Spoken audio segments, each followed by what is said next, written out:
Bonjour et bonsoir, bienvenue aux entrevues du portail Zen. Mon nom est Suzy Matt. Aujourd'hui, pour notre première entrevue de l'année, j'ai le plaisir de retrouver pour une deuxième fois Marc Neu. Et aujourd'hui, nous allons parler de son livre, Le livre oracle de Napoléon aux éditions Le Lotus et l'éléphant. Donc bonjour, bonsoir Marc, ça va bien? Bonsoir Suzy, bonsoir tout le monde. Moi ça va très bien, j'étais impatient de participer à cette petite interview. C'est toujours agréable avec toi, très convivial, on s'amuse beaucoup. Je vais voir sur Facebook si on est bien en direct. Alors, j'espère que ça va bien chez vous en ce moment. Nous sommes toujours dans ce confinement. On fait ce qu'on peut avec ce qu'on a en ce moment. On vit le moment présent et on reste positif. En tout cas, de mon côté, j'essaie le plus possible de vivre ça. Voilà. Alors, donc, je suis bien en direct. Positif. En tout cas, de mon côté, voilà. Et puis, si vous êtes présent, vous pourrez faire des commentaires. Aujourd'hui, on va parler d'un oracle. Moi, j'adore les oracles. J'en ai tout plein. Et ça, c'est une version un petit peu différente parce qu'habituellement, j'ai des cartes oracles avec moi. Et là, c'est un livre oracle. Donc, Marc, tu vas nous dire, toi, bon, pour commencer, tu es spécialiste en sciences hermétiques. C'est ce qui est dit derrière le livre. Alors, j'imagine que c'est un lien avec Hermès. Qu'est-ce que les sciences hermétiques, Marc?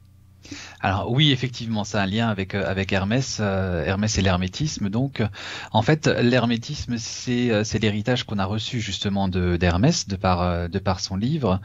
Et on a l'habitude de catégoriser justement les sciences hermétiques en trois grandes familles qui sont l'astrologie, l'alchimie et la théurgie, donc la magie. Et ce sont ces trois disciplines dont toutes les sciences qui ont suivi sont en fait les cousins ou les descendants. C'est-à-dire que l'astrologie, en fait, c'est la science qui va te donner un modèle de l'univers, de comment fonctionne l'univers. Du coup, toutes les sciences divinatoires découlent de là également, tout ce qui permet de donner un sens à cet univers, mais aussi l'astronomie qui en découle également. L'alchimie, c'est tout ce qui s'intéresse à la transformation de ces forces ou la manière de capter les forces qui sont représentées dans ce modèle du monde. Donc, du coup, la cuisine, par exemple, c'est la version moderne, descendante de l'alchimie telle qu'on la concevait à l'époque. Et la théurgie, la magie, donc c'est la manière dont on va utiliser ces forces dans un but donné, donc c'est-à-dire faire acte de volonté dans un but donné. Donc tout ce qui va nous permettre de modifier notre destinée en quelque sorte va rentrer dans cette discipline-là. Et l'intérêt, c'est justement d'avoir donc un modèle, la manière dont on peut capter ces forces, dont elles se transforment, et le mode d'emploi pour les utiliser à notre avantage selon notre volonté, ouais, à notre avantage. Voilà, besoin. c'est ça. Ouais. Et puis toi, tu as créé si les gens vont sur ton site, le site cielether.com, on va retrouver justement beaucoup d'outils pour justement travailler à ça, à ce que tu nous parles en ce moment. Donc, pour nous amener dans ces énergies-là.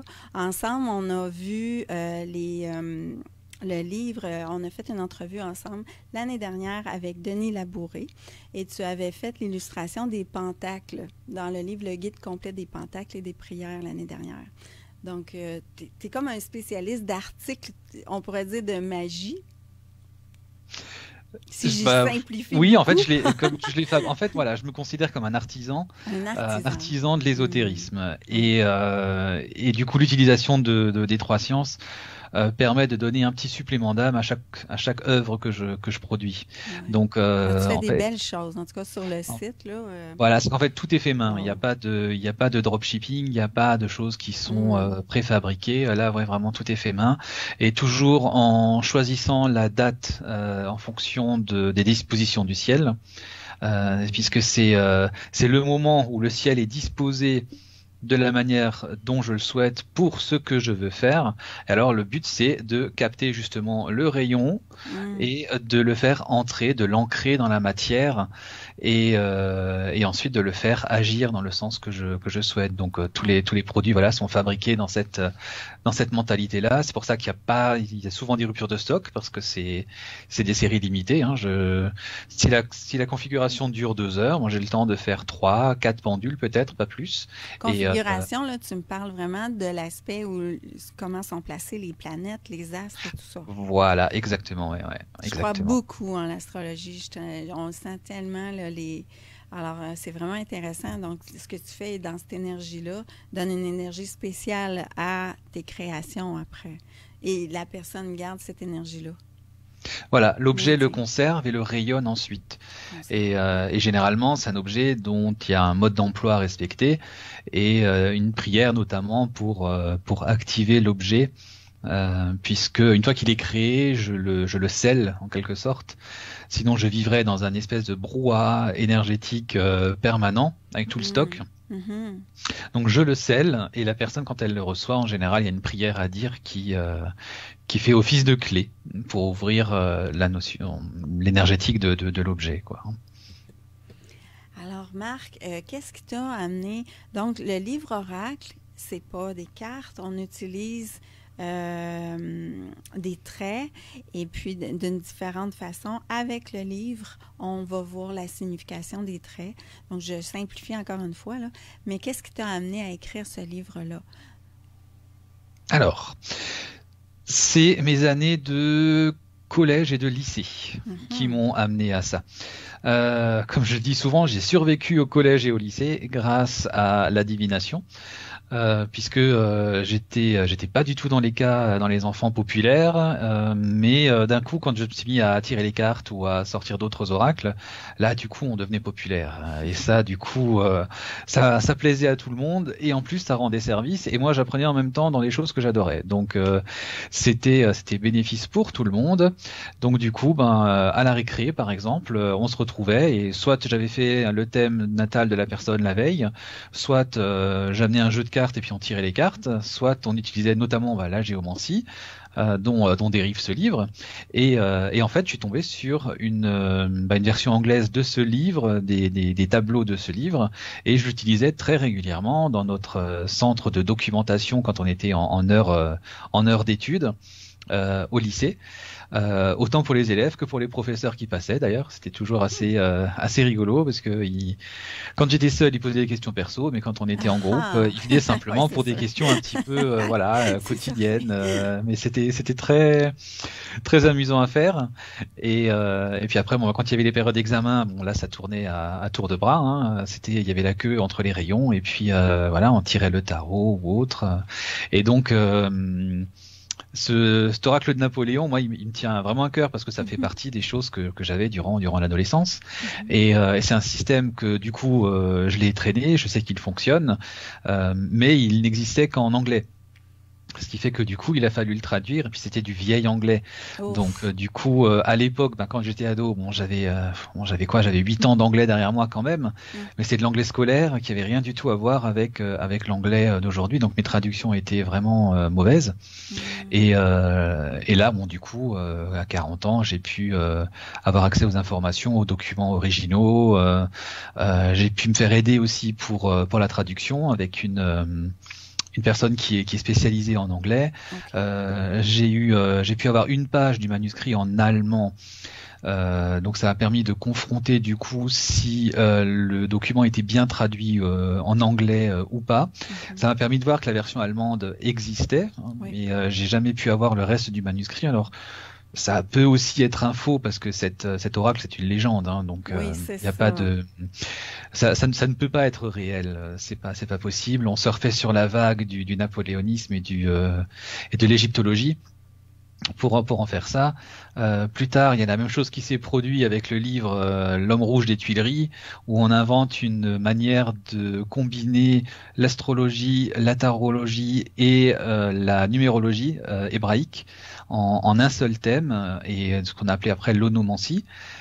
Et puis aussi, on lui a aussi attribué la même légende que Napoléon l'aurait utilisée et que du coup l'homme rouge des Tuileries, c'était un conseiller qui était à disposition de Napoléon pour lui répondre selon le système, mais de l'onomancie cette fois, donc pas le système tel que présenté ce soir. Okay. Donc il y a toujours eu beaucoup de légendes qui ont tourné autour de ce personnage, et là bon c'en est une autre parmi tant d'autres, mais la légende lui donne un certain charme quand même. Hein.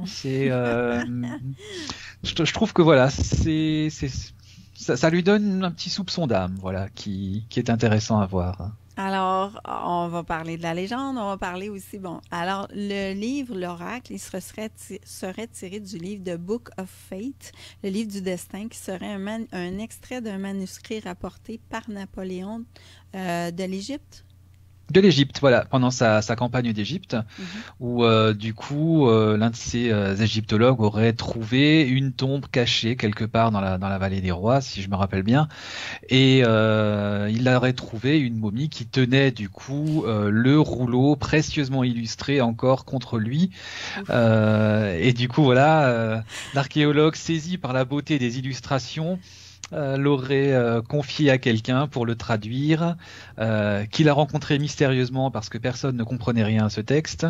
Donc miraculeusement, il a rencontré un traducteur capable de le faire et il lui a demandé de le traduire non pas en français, en latin, mais en allemand, voilà, pour que ce soit codé plus facilement, moins facile à lire pour les espions de l'époque.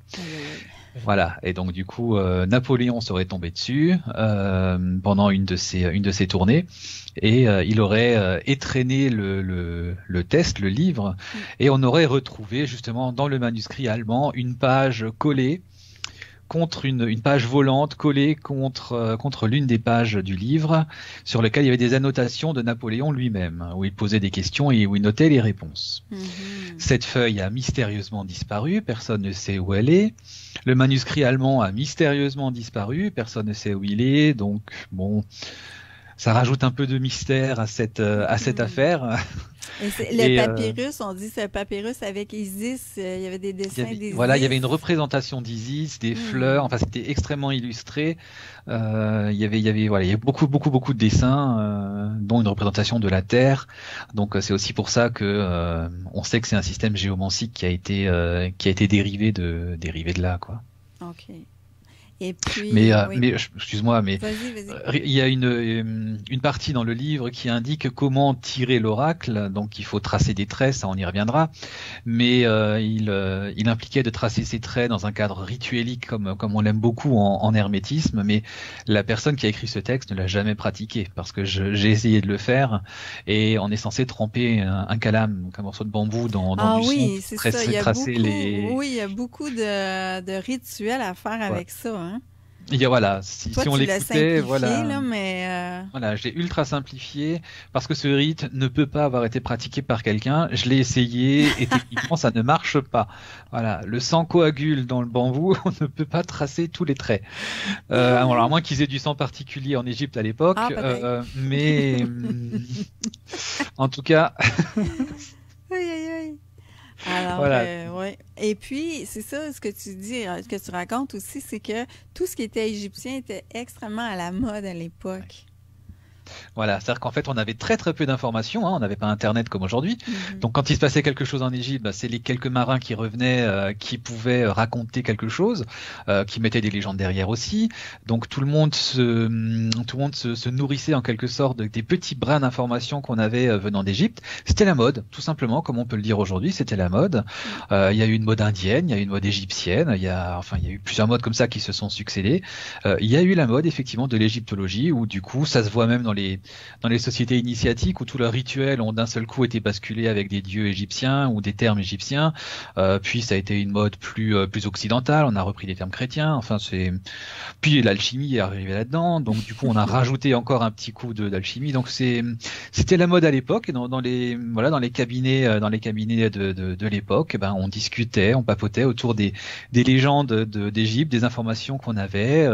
On se pavanait, on se vantait d'avoir une information collection qu'on pouvait distribuer aux autres amis. Et puis, et du coup, tout ce qui était égyptien était précieux parce que c'était la mode, c'était le moment, quoi, l'influence du moment. Mais quand même, cette méthode-là, elle fonctionne. Tu l'as essayé plusieurs fois.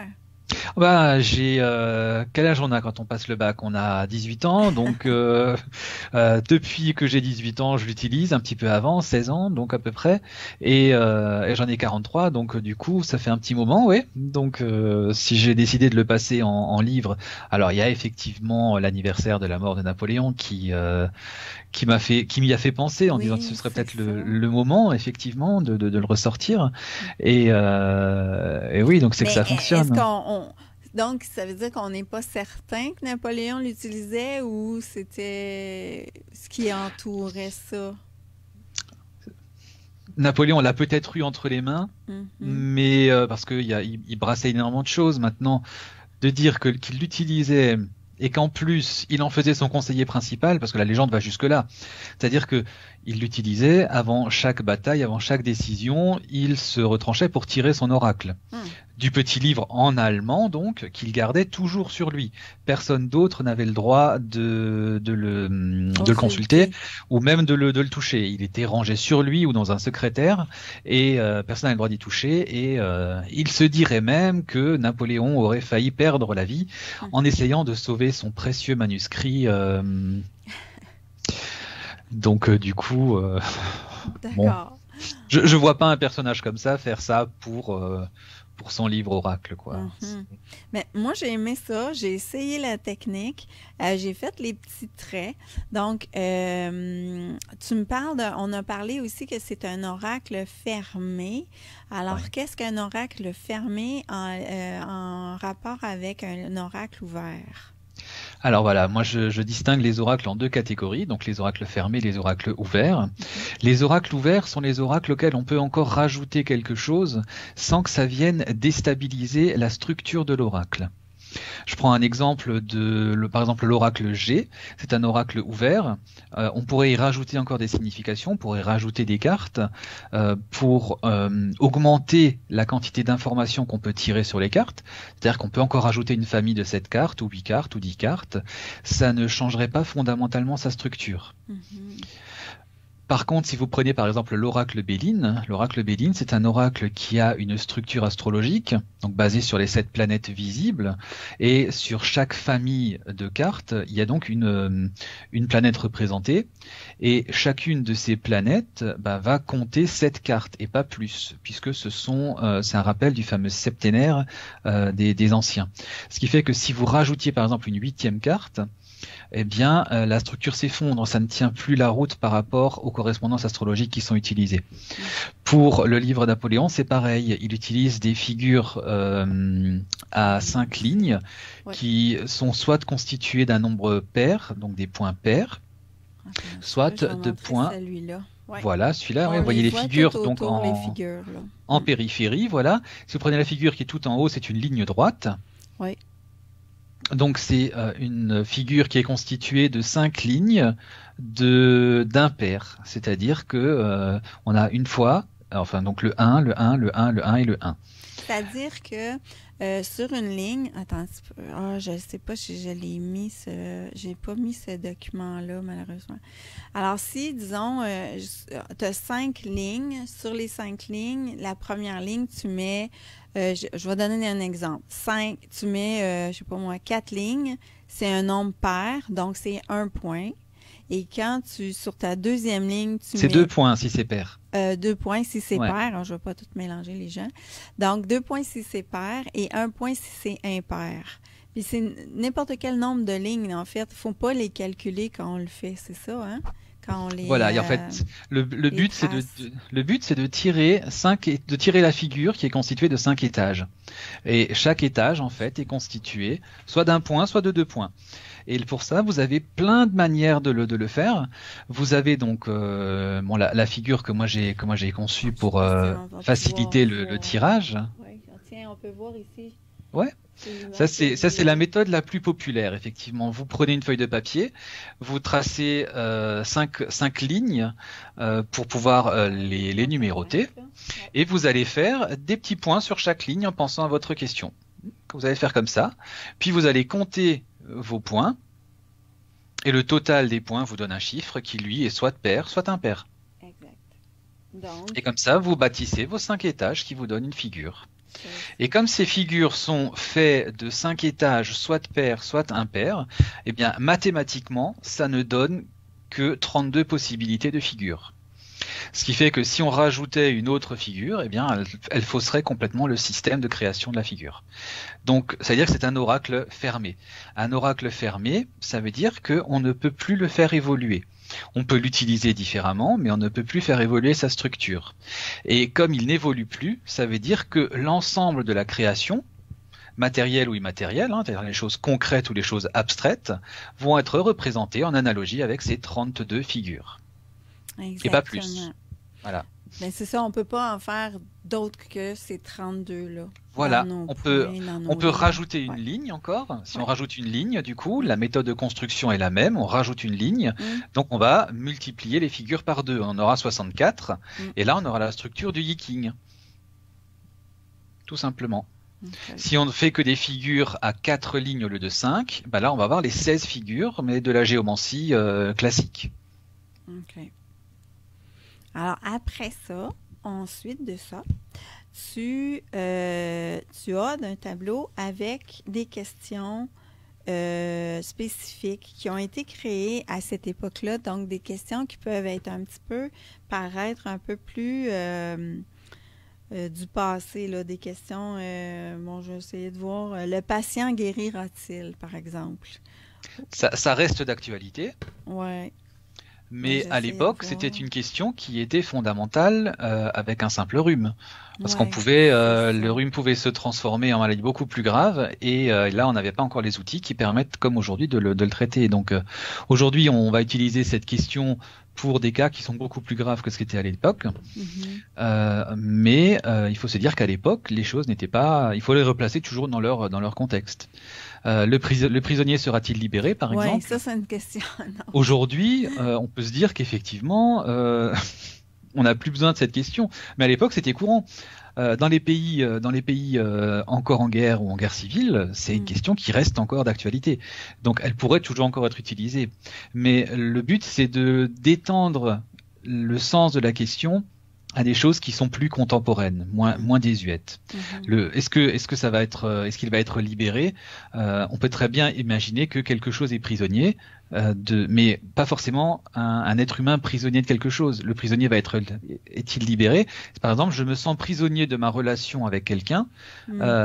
Est-ce que je vais m'en libérer? Ouais, on peut utiliser à ce moment-là cette question-là. Voilà. C'est-à-dire qu'en fait, les 32 questions qui ont été faites, elles ont été faites pour simplifier l'interprétation des figures, puisque les 32 figures étant représentant l'ensemble de la création, bah, si vous tirez une figure par rapport à une question, vous allez avoir une multitude de réponses possibles, Mhm.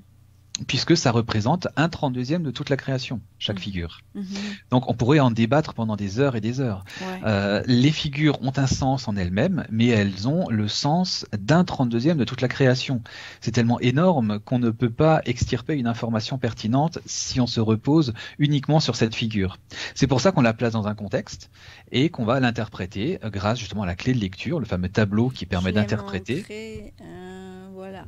Donc, vous avez ici le tableau. Vous avez des questions qui sont sur le côté, là. Oups. Je vais enlever mon petit papier.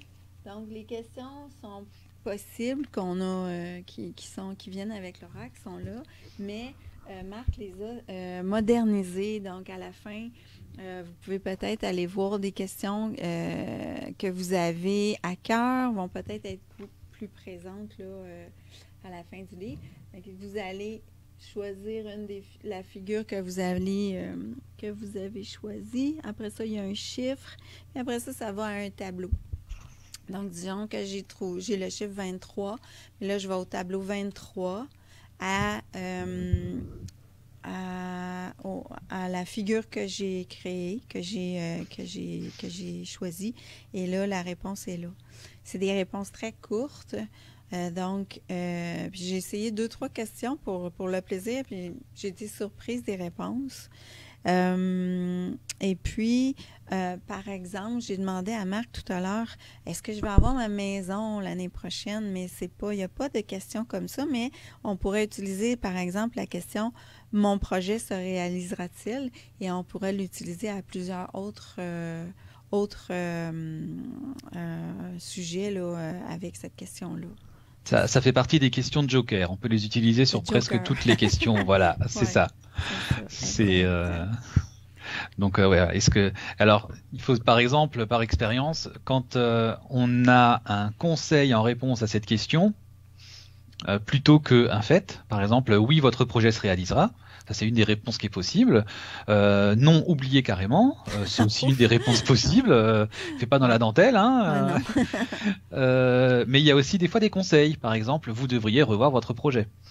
Ça, en général, c'est que le projet ne tient pas la route et que du coup, il faut se repencher sur la question, regarder un petit peu ce qui peut clocher, ce dont on ne sait pas tout, par exemple. Des fois, il peut vous dire, il reste des zones d'ombre dans votre projet.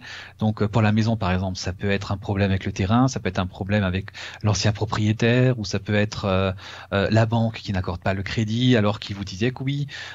C'est des choses comme ça qu'il faut aller regarder.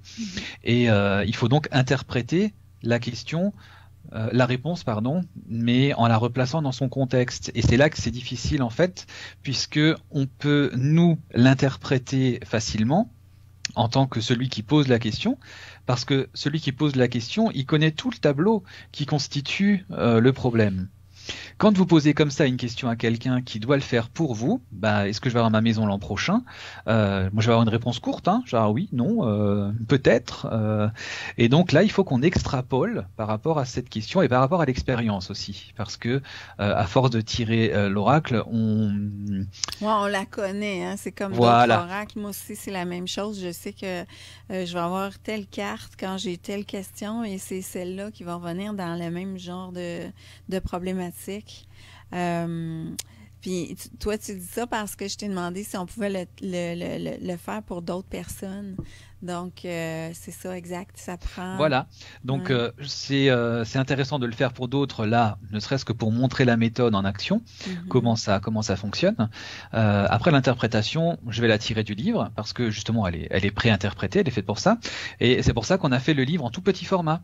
Ouais, c'est ça, il se transporte. C'est pour rester dans le sac à main, c'est pour rester dans la voiture, c'est fait pour se trimballer facilement, plutôt que de faire un gros livre joli, bien marketé, avec des grandes pages et des belles images. On voulait quelque chose d'extrêmement pratique, parce que vous le traînez avec vous. Mais c'est très joli et très et ça reste très joli, hein, c'est vrai. Même. C'est doré, voilà. Des belles images. Non, il est magnifique. La maquette a été très très bien travaillée, effectivement. Et voilà, le but c'est d'en faire un outil pratique, et c'est pour ça que on a rajouté la fameuse figure que tu as montrée tout à l'heure. La figure ronde. Oui, je vais la remettre. Oui, c'est ça. Alors là, c'était ma question, parce que toi, tu écris dans le livre que des fois, tu vas t'asseoir sur le coin d'une table avec une feuille de papier ou même un apron et tu vas... Ou la nappe, voilà, oui. Effectivement, si la nappe est en forme papier, en général, oui, je récupère la nappe. Tu vas faire tes petits traits. Et puis après ça, j'imagine que tu dois connaître plus les significations un peu plus par cœur. Non, en fait, j'interprète quand je rentre. Ah, d'accord, parfait. C'est pour ça que je prends la nappe avec. Si on me pose la question, par exemple, moi je vais prendre le stylo et puis je vais faire mes petits traits sur la nappe ou sur la serviette, hein, si c'est une nappe un peu plus, vous pouvez pas déchirer par exemple, je peux le faire sur la serviette si j'ai pas de bout de papier, ou alors je le fais sur le dos de la facture par exemple, quand on m'amène l'addition, je vais le faire sur le dos. Parce que tu sens à ce moment-là que tu as cette question-là à poser. Alors en fait, c'est soit moi qui me dis c'est le moment de répondre à la question et à ce moment-là effectivement je le fais, ou alors quand je suis avec quelqu'un, il me parle et il m'explique une situation ou quelque chose, et c'est quand le devin, celui qui devine la réponse, entend la question, c'est le bon moment. C'est là où il doit tirer l'oracle, consulter ce qu'il a autour de lui, ou consulter justement les oracles. Donc c'est bon parce que tu n'as pas à avoir tes cartes sous la main, tu fais juste tes petits traits.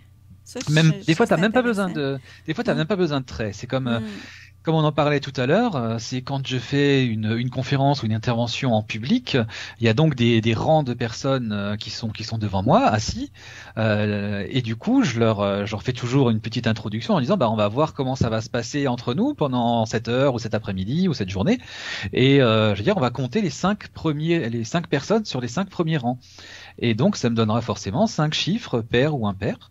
Et du coup, je l'écris dans le petit coin du paperboard. Et je dis, bah, on verra à la fin si c'est vrai ou pas. Et on verra la réponse à la fin. Et à la fin du cours, avant que les gens partent pour le train ou autre, bah, du coup, on leur dit, attendez, il faut qu'on voit encore comment ça s'est passé entre nous. Et là, on lit et souvent, on rigole bien. Oui, puis j'aime ça parce que ça fait appel à la synchronicité, à la magie de la vie, à tout ce qui est... C'est comme tout est toujours tellement placé exactement au bon endroit au bon moment. Alors, on peut l'utiliser de cette façon-là. Oui. C'est-à-dire qu'en fait, un oracle, c'est que ça, en fait. L'oracle n'est là que pour tirer la synchronicité. Et c'est d'autant plus flagrant avec les oracles immatériels, puisque quand il n'y a pas de support comme on a là, c'est nous qui créons le support en créant la figure. Mais en fait, on ne la crée pas, on ne fait que la révéler. Elle est toujours autour de nous. Oui.